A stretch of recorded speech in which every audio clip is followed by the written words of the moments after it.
Assalamualaikum warahmatullahi wabarakatuh. Kami dari kelompok 3 pada Al-Mahfari Group akan memaparkan modul 9 tentang ongkos material handling, form to chart, tabel skala prioritas, activity relation diagram, area allocation diagram, dan activity relation chart. Yang pertama, material handling adalah proses yang melibatkan pergerakan material atau produk dalam jangka pendek dari manufaktur hingga distribusi. Material tersebut dapat melewati sistem transportasi, penyimpanan, dan distribusi. Dengan menerapkan prinsip-prinsip material handling yang baik, perusahaan dapat meningkatkan efisiensi dan produktivitas serta mengurangi biaya operasional. Ongkos material handling merupakan ongkos yang muncul dikarenakan adanya aktivitas material dari satu mesin ke mesin lainnya atau dari satu departemen ke departemen lainnya. Pada perancangan tata letak fasilitas perlu mempertimbangkan material handling karena hal ini akan berpengaruh dalam besaran ongkos yang dikeluarkan. Sekian dari saya serahkan ke rekan saya. Baik, terima kasih Fadel atas penjelasannya. Di sini saya akan menjelaskan mengenai poin keempat atau input dari ongkos material handling. Yang pertama adalah jenis material, yang kedua adalah jarak, yang ketiga adalah jenis peralatan, yang keempat adalah waktu, yang kelima adalah jumlah material, yang keenam adalah ketersediaan tenaga kerja, yang ketujuh adalah rute dan layanan pindahan, yang kedelapan adalah siklus material handling. Selanjutnya adalah saya akan membahas mengenai poin kelima atau perhitungan jarak yang dapat meliputi dari material handling itu sendiri. Yang pertama adalah jarak linear. Inilah jarak garis lurus dari satu titik ke titik lainnya. Yang kedua adalah jarak Euclidean, adalah jarak di dalam ruang Euclidean yang mengukur jarak seiring garis lurus antara dua titik. Yang ketiga adalah jarak Manhattan. Jarak ini mengukur perjalanan sepanjang jalur ortogonal garis horizontal dan vertikal antara dua titik. Yang keempat adalah jarak Minkowski, adalah generalisasi dari jarak Euclidean dan Manhattan yang memungkinkan eksponen tertentu untuk menghitung jarak sesuai dengan persyaratan tertentu. Yang kelima adalah jarak Hauff-Skin, adalah jarak dalam konteks permukaan bumi yang digunakan untuk mengukur jarak antara dua titik pada bola bumi.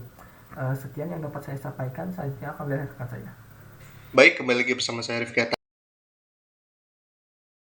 Di sini saya akan membahas tentang FTC atau From to Chart, di mana From to Chart sendiri yaitu penggambaran tentang berapa total OMH dari suatu bagian aktivitas dalam departemen ke departemen lainnya.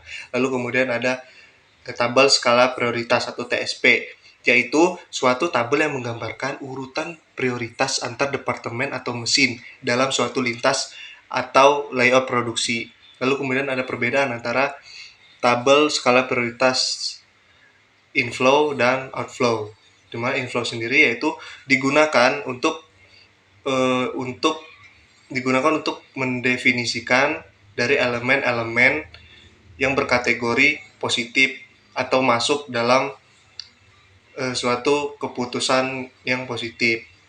Lalu ada yang outflow, TSP outflow, di mana TSP outflow sendiri yaitu digunakan untuk mendefinisikan elemen-elemen yang keluar atau berkategori negatif dari suatu kategori. Sekian dari saya, dilanjutkan oleh rekan saya. Kembali lagi dengan saya Akmal.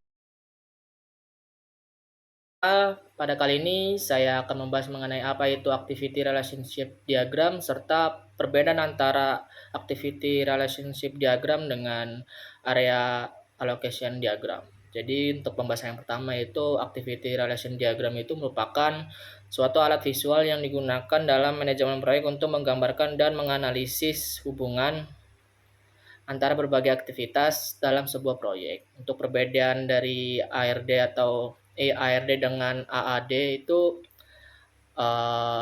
adalah kalau activity relationship diagram itu digunakan untuk menggambarkan suatu hubungan antara aktivitas dalam sebuah proyek. Sedangkan untuk area allocation diagram itu digunakan untuk menggambarkan area fisik atau ruang yang digunakan atau dialokasikan dalam suatu lokasi atau bangunan. Sekian dari saya, terima kasih.